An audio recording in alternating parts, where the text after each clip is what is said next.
What's up, Tweeners? Welcome back to another Tweener tennis video today here on the channel, and today we are going to be talking about the Davis Cup. The Davis Cup playoffs have been happening this entire weekend, and I hope everyone had a good Thanksgiving, by the way.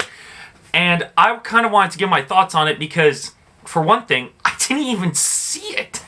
As the Davis Cup is known, in my mind at least, as the World Cup Championships of tennis between each country, it's supposed to be the year-end kind of fun, inclusive match / tournament that every player can come together and play against each other, from groups A to F, 3 teams each, and then the winner of each one will face off in a single elimination bracket and then play a final. But how the hell can I watch that if I'm not able to watch it at all? Before we get into this a little bit more, make sure you leave a like on this video and consider subscribing to the channel where I give my honest opinions about certain things and you get to watch match play, interviews, everything like that. Hashtag Tennis Stuffs Guy right here. So make sure you consider subscribing to this channel.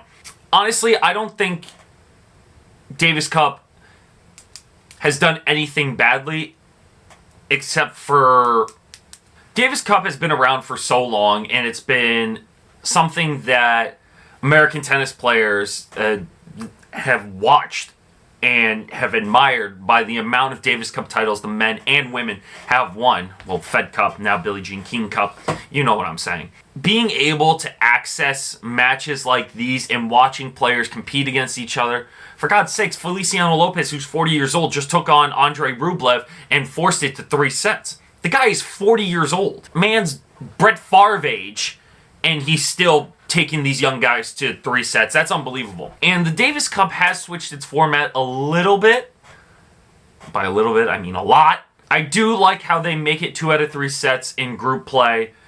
I want to see it go to 3 out of 5 for the single eliminations just to make it more interesting, or make it 3 out of 5 for singles in the finals. Because I think it's going to be more exciting that way, because then you have the final and the biggest match of the entire build-up. That's how I would like to see it.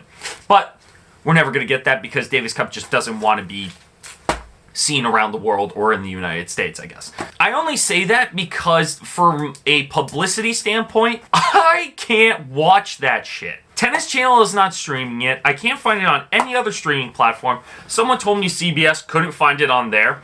It's on Eurosport, but I need a VPN. If some VPN wants to sponsor me, that'd be great so I can watch tennis again. Or I would just have to watch it on a other site that I can't mention out loud, because that's just... But it pisses me off that I can't watch some of these players. A young Colombian took on Francis Tiafoe to 3 tight sets, and I couldn't watch it. And I think this whole video and concept stemmed from the idea that I couldn't watch any of these matches. The only thing I was able to watch this weekend was World Team Tennis, because that's the only thing that Tennis Channel wants to put out there, which is not a bad thing, and it does have some good matches. But when it comes to the year-end World Cup, you would think they would want to stream some of the matches, right? The Instagram account Hit With Me by Sam. Go check out his stuff if you haven't already. I mean, he's been around for so long and he has so many followers. I just wanted to give him a shout out because he's actually covering the tournament remotely and has been to the Davis Cup to kind of promote and get more news and media out there with his Instagram accounts.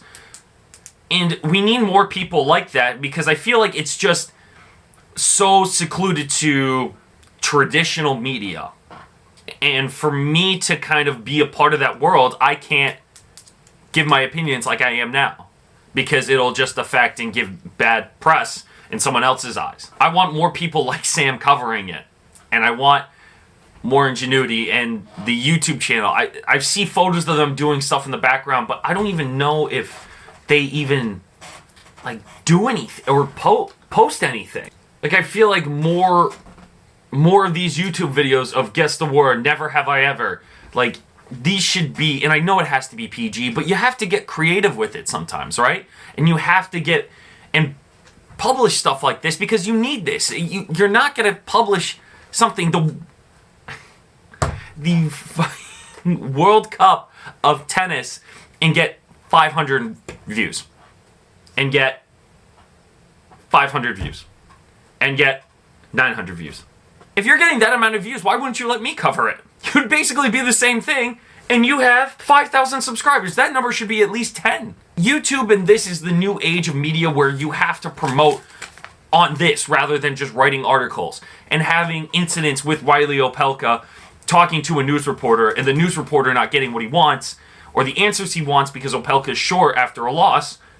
Like, don't bother the guy. And that brings me to my other point. It's like, besides some matches, the most interesting thing I found was Riley Opelka getting into a Twitter argument with a reporter slash ATP official slash ATP rep and him going off on Twitter about it. And it's none of my business, and it seems like it's fine now. The guy clarified what he wanted to say in the tweet afterwards, but you can't have that happen here. Really?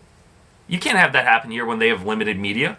You can't have something like that happen. If I did that, I would be kicked out. I also want to talk about two things when it comes to players and teams that participated this past weekend. I'm going to go to Hungary first because this kid, Sobor Piros, who is born in 1999, who is ranked top 300 in the world, beat a Grand Slam champion in Marin Cilic, and beat John Millman in 3 sets. So this kid's doing well for himself. Done okay in challengers. And why don't we do a feature on him? When you have success like that, why don't you interview him? I would love to interview you. If you're listening to this, Piros, if you're listening to this, I would love to interview you and get your take on this. Because I know after this, I will not be able to get to anyone and talk to them about Davis Cup. Because why? I'm apparently too small of a media outlet to talk to any of these players. I also want to point out the U.S. Davis Cup team, since I'm wearing the USA 1980 hockey jersey. Are we done with John Isner? Aren't we done with him? Wasn't there more people that you want to represent your country than someone that everyone kind of hates online? And for starters, Tommy Paul, Sebastian Corda, Taylor Fritz. All 3 of these players had great years this year. And yet, we still have John Isner playing. Didn't want to add anyone else to that. We had Francis Tiafoe. Good job of him getting that win today. We have Rajiv Ram, one of the best doubles players out there. Definitely finally gets a call up, which is about damn time, to be honest. Jack Sock, world's #1 doubles player. Please do not argue with me. He is a doubles player as of right now. Riley Opelka did really well this year. And John Isner. Why? Why is that a thing? You have so many more options. He got smacked by Sinner, and while Sinner's going to be one of the best players in the world soon, he got smacked 6-2, 6-love. That shit don't make sense. It really doesn't.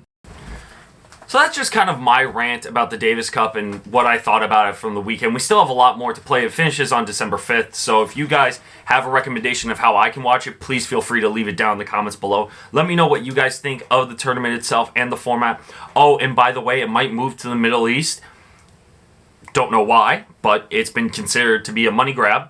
So, and a lot of people, not going to say who, but a lot of people on Twitter are saying Gerard Piqué is just in it for the money. That's just what I'm hearing. So, I hope you guys did enjoy this video. Let me know what your thoughts are on the Davis Cup. Let me know down in the comments below. Make sure you leave a like on this video. Make sure to consider subscribing to this channel as well. We're trying to get to 2,500 subscribers by the end of the year. We got 1 month left. We already hit our goal of 2,000, but hitting 2,500 would be sick too. So, I hope to see you guys soon. Thank you guys so much for watching. Thanks, guys.